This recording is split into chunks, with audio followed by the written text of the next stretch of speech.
ভিন রাজ্যে বাঙালি শ্রমিকদের উপর নির্যাতন, মৃত্যু বাংলাদেশি বলে দাগিয়ে দেওয়ার পথে তৃণমূল কংগ্রেস। মাতৃভাষা বিরোধী বিজেপি পথে তৃণমূল কংগ্রেস। উত্তর 24 পরগনা বসিরহাট মহকুমার ভারত বাংলাদেশ সীমান্তের ইছামতি ব্রিজের উপর বসিরহাট 1 নম্বর ব্লকে তৃণমূল কংগ্রেসের ডাকে মহা মিছিল। এদিন সীমান্ত শহরের বসিরহাট ইছামতি ব্রিজে উপর প্রায় কয়েক হাজার তৃণমূল কংগ্রেসের মহিলা পুরুষ কর্মী সমর্থকরা ফেস্টুন ব্যানার নিয়ে পদযাত্রায় সামিল হন, যেখান থেকে স্লোগান ওঠে ভিন্ন যে বাঙালি শ্রমিকদের উপর নির্যাতন, মানসিক যন্ত্রণা, বাংলাদেশি বলে দাগিয়ে দেওয়া, বাঙালি জাতিকে অপমান করা হচ্ছে এই অভিযোগে আজকের মিছিল। উত্তর 24 পরগনা জেলা পরিষদের খাদ্যের কর্মাধ্যক্ষ শাহানুল মন্ডল, বসিরহাট 1 নম্বর যুব তৃণমূল কংগ্রেসের সভাপতি শারিফুল মন্ডল, তৃণমূল নেতা শফিকুল দফাদার, বসিরহাট 1 নম্বর টেক। উত্তর 24 পরগনা জেলা পরিষদের খাদ্যের কর্মাধ্যক্ষ ও শাহানুল মন্ডল, বসিরহাট 1 নম্বর যুব তৃণমূল কংগ্রেসের সভাপতি শারিফুল মন্ডল, তৃণমূল নেতা শফিকুল দফাদার, বসিরহাট 1 নম্বর ব্লকের পঞ্চায়েত সমিতির সভাপতি উত্তম সর্দার, সহ সভাপতি চন্দ্রনাথ চৌধুরী, তৃণমূল নেত্রী বেবি ঘোষ সহ কয়েক হাজার মহিলা পুরুষ তৃণমূল কংগ্রেসের কর্মী সমর্থকদের পা মেলান। সংগ্রামপুর থেকে ইছামতি ব্রিজ বোটঘাট পর্যন্ত প্রায় 1 কিলোমিটার পা মেলান তৃণমূলের দলীয় পতাকা ফেস্টুন ব্যানার নিয়ে। এদিন সিংহভাগে ছিল মহিলারা। 2026-এ বিধানসভা নির্বাচন যত এগিয়ে আসছে ততই শাসক বিরোধী রাজনৈতিকভাবে আন্দোলন হচ্ছে। গতকালকে মুখ্যমন্ত্রী ধর্মমঞ্চে সেনাবাহিনীর ইন্সপেক্টরের পরিকল্পিতভাবে বিজেপির একটা উস্কানি হয়েছে বলে মিছিল থেকে নেতাকর্মী সমর্থকদের স্লোগান উঠছে।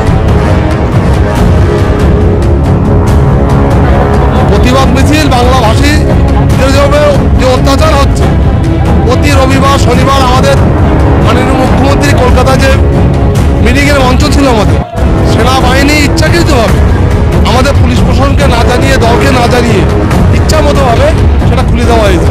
তার জন্য আমাদের নেত্রী সমস্ত বাংলা আজ প্রতিবাদে নামার জন্য নির্দেশ দিচ্ছে, সেই প্রতিবাদ করছে। দেখুন, আমাদের দিদি অলরেডি ঘোষণা করেছে পরিযায়ী শ্রমিকদের একটা পয়সা দেওয়ার জন্য। মাননীয় মুখ্যমন্ত্রী ভিন রাজ্যে বাংলা বলা মানে এরা বাংলাদেশি মনে করে। তার সমস্ত ডকুমেন্টস থাকতেও আপনারা জানেন, অনেককে আমরা ছাড়িয়ে নিয়ে এসেছি, অনেককে বাংলাদেশ থেকে ফিরিয়ে নিয়ে এসেছি। আমাদের প্রতিবাদ থাকবে, তারা বাংলাদেশে ভোট চাইবে, বিজেপিকে ভোট দেন। আবার ভিন রাজ্যে বিজেপি রাজ্যে বাঙালিরা গেলে তাদের উপর অত্যাচার করবে, এর প্রতিবাদে আমরা রাস্তায় গেছি। আমি আপনার প্রশ্নটা বুঝতে পারিনি। বাঙালিরা সমস্ত রাজ্যে বাঙালি বলে তাদের তাড়িয়ে দেওয়া হচ্ছে, তারা কাজ পাচ্ছে না।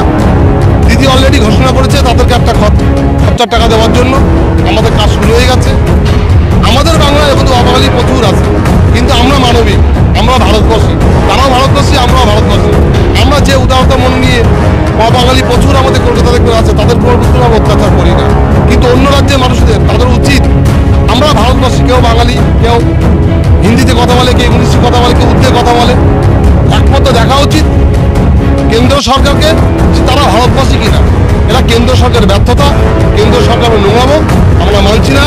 আমাদের নেতা অভিষেক বন্দ্যোপাধ্যায়ের নির্দেশে, আমাদের মুখ্যমন্ত্রীর নির্দেশে যতদিন আমাদের রাস্তা নামতে বলবে লড়াই করতে গেলে আমরা লড়াই। এটা সম্পূর্ণ এখন অব্দি আমাদের কাছে খবর নেই, খবরটা আমি জানি না। এমন কিছু পশ্চিমবাংলায় হবে না যেটা অন্য রাজ্যে হচ্ছে। আমরা আন্দোলন করছি, আমার রাজ্যে বাঙালিরা বাঙালিদের তাড়িয়ে দেবে, এটা কখনো বাংলা মুখ্যমন্ত্রী মানবে না, বাংলা প্রশাসন মানবে।